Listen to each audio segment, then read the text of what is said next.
Nizamabad TDP సమావేశం రసాభాసగా మారింది. AP అసెంబ్లీలో ఎస్సీ వర్గీకరణ బిల్లు పెట్టనందుకు నిరసనగా ఎంఆర్పీఎస్ కార్యకర్తలు టీడీపీ మీటింగ్లోకి చొచ్చుకొచ్చారు. అక్కడి కుర్చీలు బల్లలు విరగొట్టడంతో టీడీపీ కార్యకర్తలు రెచ్చిపోయారు. ఎంఆర్పీఎస్ కార్యకర్తలను చితగ్గొట్టారు.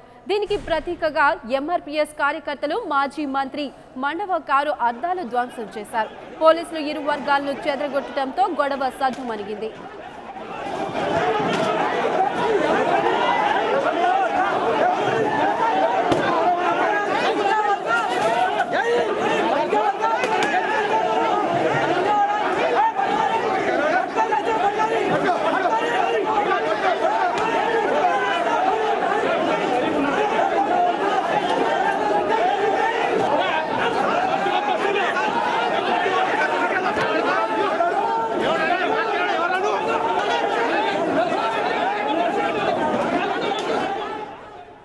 దీనికి సంబంధించి మరిన్ని వివరాలు మా ప్రతినిధి సదానందం అందిస్తారు. సదానందం, చెప్పండి, టీడీపీ సమావేశంలో రగడపై మీ దగ్గర ఉన్న డీటెయిల్స్ ఏంటి?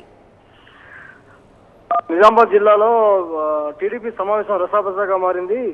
ఆంధ్రప్రదేశ్ శాసనసభలో ఎస్సీ వర్గీకరణపై బిల్లు ఆమోదం పొందకపోవడంపై నిరసన వ్యక్తం చేస్తూ ఎంఆర్పీఎస్ కార్యకర్తలు నిజామాబాద్ జిల్లా టీడీపీ సర్వసభ్య సమావేశాన్ని అడ్డుకునేందుకు ప్రయత్నించారు. అయితే ఇదే రోజు తెలంగాణ టీడీపీ బృందం జిల్లా పర్యటించింది.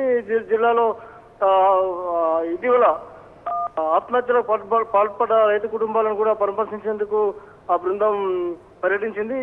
ఈ బృందంలో తెలంగాణ టీడీపీ నాయకులు రేవంత్ రెడ్డి, ఎల్ రమణ, ఎమ్మెల్సీ నర్సారెడ్డిలు పర్యటించారు. అనంతరం నగరంలోని మున్నూరు కాపు భవనంలో జరిగే టీడీపీ సర్వసభ్య సమావేశానికి హాజరయ్యారు. అయితే ఇదే క్రమంలో ఎంఆర్పీఎస్ నాయకులు ఆంధ్రప్రదేశ్ శాసనసభలో ఎస్సీ వర్గీకరణ బిల్లు ఆమోదం పొందకపోవడంపై నిరసన వ్యక్తం చేస్తూ పెద్ద ఎత్తున ఆందోళన దిగారు. సర్వసభ్య సమావేశాన్ని అడ్డుకున్నారు.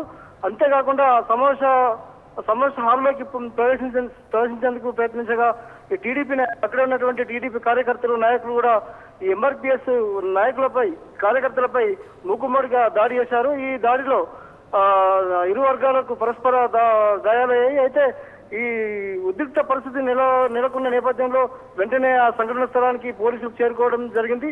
పోలీసులు లాఠీ చార్జ్ చేయడంతో గొడవ సద్దుమణిగింది.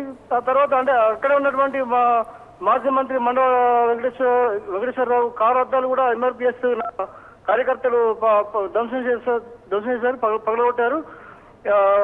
ప్రస్తుతం ఇప్పటివరకైతే గొడవ సద్దుమణిగినా కూడా ఉద్రిక్త పరిస్థితులు మాత్రం ఉన్నాయని చెప్పవచ్చు. Okay, right, thank you Sadanandam.